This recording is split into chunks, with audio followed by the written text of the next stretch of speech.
Hi all, welcome to today's sessions. Today we are going to understand about what cloud computing is. So before understanding cloud computing, let us go back in the past and see how the world was before the cloud came into existence. So if we move around as a software professional, we'll see we have metal servers which is lying on the racks.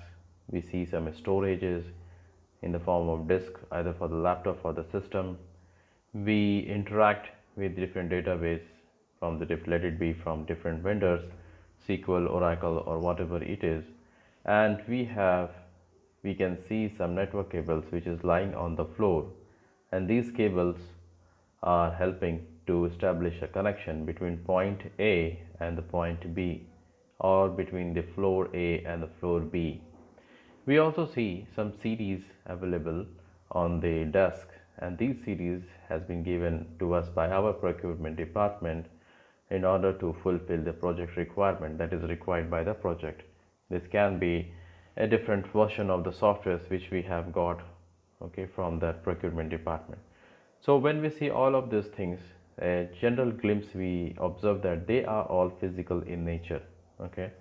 Now, in order to relate it with the cloud, so just take a hypothetical example, like there is a vacuum cleaner which is sucking all the dirt inside it. Similar way, just for a moment, assume that all this component which we have just discussed, these are the computing services, they somehow got sucked inside a internet cable, okay, but they are still allowing the end user to interact with this component via some protocols, let it be HTTPS or some other, okay. So what we have lost here is the physical existence of all these systems or computing services which we have just talked about. Now in turns, what is the benefit we are getting out of it? So when we say they are available over the internet or over the internet via some protocols, it means that they will be accessible remotely across.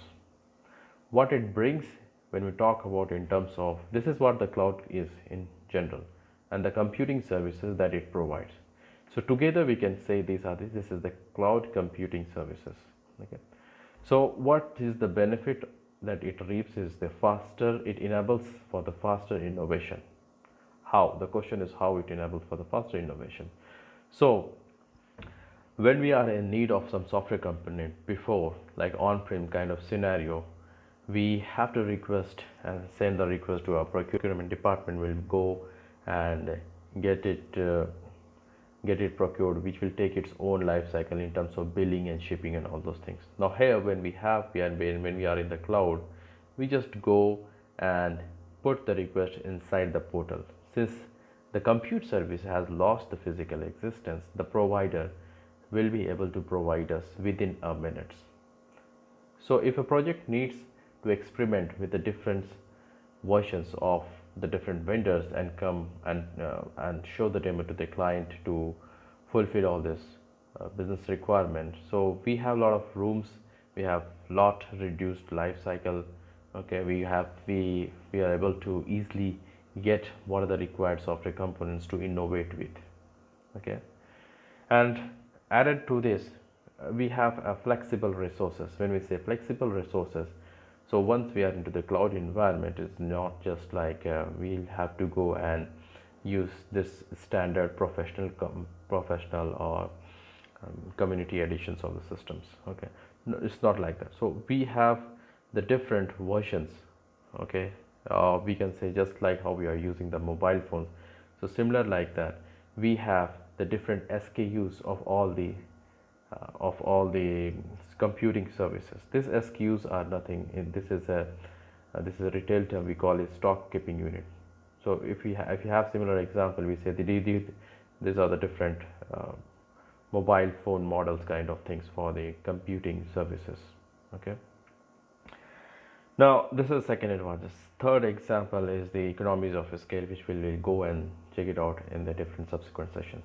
Now all the services which we have just discussed, this cloud computing services and all those things, so the vendors or the company who provide all these services, right, they are called as the cloud provider. In general, we have the major cloud providers are Microsoft Azure, AWS, GCPs.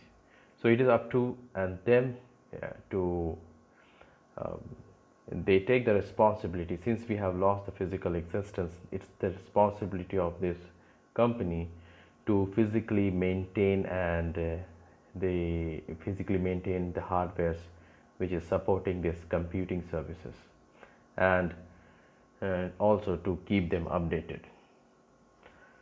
So this is all about it.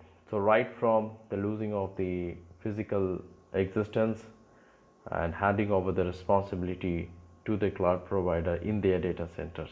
Okay, this is what we have the cloud computing in general. The second thing is that the major categories where the cloud computing is providing all its offerings are the compute powers. Okay, these are the nothing but the supporting servers, Linux servers or the web servers which we have. Another is the storage. We talked about the disk and the databases where we store our which is acting as a persistent storage. Networkings, all those network complexity, mapping, subnetting, and inbound, configuring inbound and outbound rules, firewall, and all those things.